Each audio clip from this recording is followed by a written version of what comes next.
Aaron Price, welcome to my living room. Thanks for having me. Thank you for coming on. Where are you calling in from? I am in Hoboken, New Jersey. Where are you?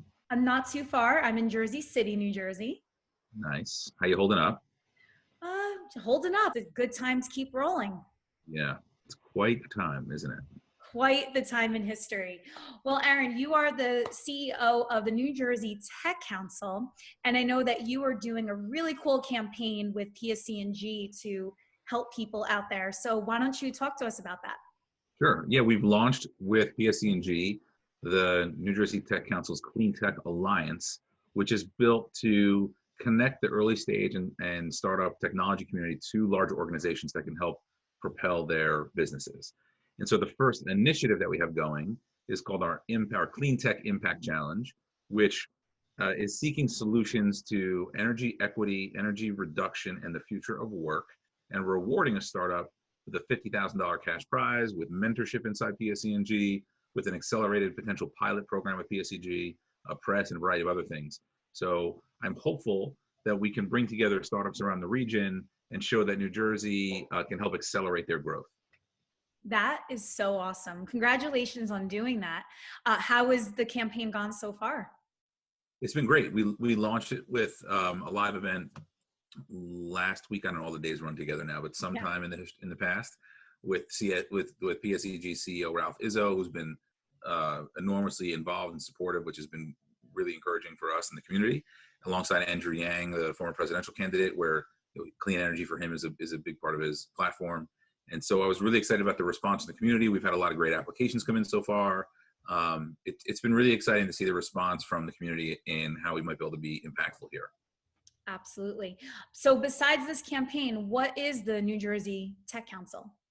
So the New Jersey Tech Council is built to empower innovators and entrepreneurs. And we do that by putting people in the room, so to speak, and now it's virtually, with other people, with other connections from the community who can help them grow. So that might be putting startups in the room with big companies or investors or mentors, or other resources, the talent around the state, or advocating at the state level for policy that we think is important for the startup and technology community, so that we can make sure that New Jersey is a place where startups can thrive, and that by entrepreneurs and innovators from large corporations getting involved with the council, we can help them do so faster.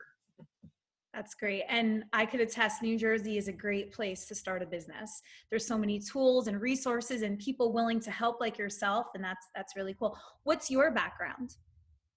I grew up in New Jersey. I've been an entrepreneur my entire life. I was the guy with the lemonade stand and the snow shoveling business. I started my first real technology business in college. I've had a few other things that have, all technology businesses. Some have gone real well, some have really floundered. And I found the whole experience to be very isolating. And so I started something called the New Jersey Tech Meetup, which in April 2010 was built really just to see if I could bring other entrepreneurs, around the table, how might we help one another? And that really took on a life of its own. It's grown into the state's largest community of entrepreneurs. There's like 7,500 members or so. Over the last 10 years, we've had speakers like the founders of Behance and the Huffington Post and Priceline, and really some amazing people have come through the organization. And it was based on that experience that I launched a different company called Propellify, which is best known for the Propellify Innovation Festival, which is about an 8,000 person gathering on Pier A in Hoboken with 2 stages of talks. We've got about 100 exhibitors, investors, drones. We did interviews on a Ferris wheel one year, fireworks, music, food, drinks. It's a lot of fun, all things entrepreneurship and innovation. And then last summer, the New Jersey Tech Council acquired Propellify. I'm now the CEO there, and we've combined forces to see how we can have one strong, united force that represents the full life cycle of business and can really give New Jersey a leg up compared to some of the other areas in the region. I love that. I wish I knew about that event with the Ferris wheel on the pier. That sounds so fun. You gotta come hang out the next one. Absolutely. Virtual or otherwise, it's a lot of fun. Yeah, I'm so happy I'm getting to know you. What have you seen with all of your startups and entrepreneurs that you've been working with, and even for yourself and your own business? How has the pandemic affected that community? Well, I'll start with a positive. I think that the tech community was very ahead of the curve on things like this, things like Zoom and remote work and leveraging technology to be effective workers wherever they are. And so I think that positive is that the community has adapted very well and very quickly to the whole new way of work. And I think we're comfortable on video, and I've got I've got a nice quality mic and camera. Like, I had a lot of the technology ready to go. I think that's been helpful. Unfortunately, a lot of startups are really struggling in raising capital, in retaining employees, in running out of money. And so a lot of them have been hit very hard, unfortunately. I think we'll see a lot of startups go under, unfortunately, over the next, some have already, and certainly the next 3 to 12 months. And that's been challenging. I do think that in times of crisis comes opportunity.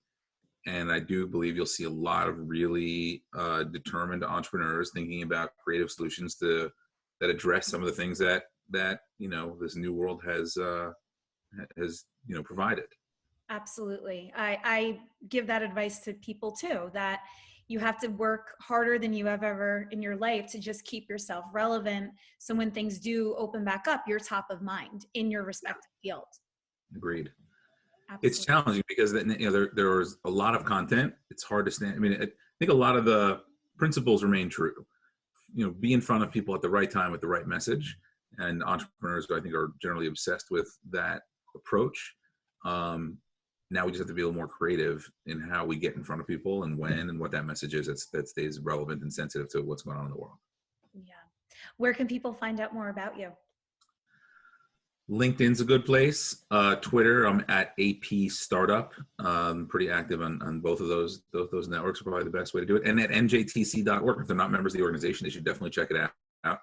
We have memberships across, for individuals and large companies and everything in between. So if people are interested in getting involved with the organization, we'd love to have them come check out njtc.org and hopefully become a member. I look forward to connecting with you offline, because with my show, Hip New Jersey, we're on News 12. So I feel that we can do a lot of great things together. Let's do it. I'm in. Let's do it. All right. Well, you'll get a LinkedIn message as soon as we get off. And finally, I will leave you with this. When we could finally bust out of quarantine, what is your perfect Hoboken day that you're going to enjoy? That's a good question. For me, the thing that's the most fun is this festival. When we have 8,000 people and it's a beautiful day out, and we have fireworks at the end of the day, those are some of my fondest memories, certainly business-wise. But even I bring the family. Like, it's a family affair. At the end of the day, everybody's watching the fireworks. So that's a big one. I would just love to be able to bring my kids to the park and not worry about them, touching all the playground equipment and how do I need to wipe their hands, and it's getting a piece of pizza at Benny Tudino's and just being able to enjoy things without being worried. I think that's the perfect day for me right now, is not being concerned about what did I touch and did I touch my face. That would be a great day. Absolutely. I went to Hoboken for the first time since this all happened. Do you know Shockables? Of course, yeah. Okay, so they have the most amazing local entrepreneur, yeah. Yeah, local entrepreneur. The sisters, amazing story.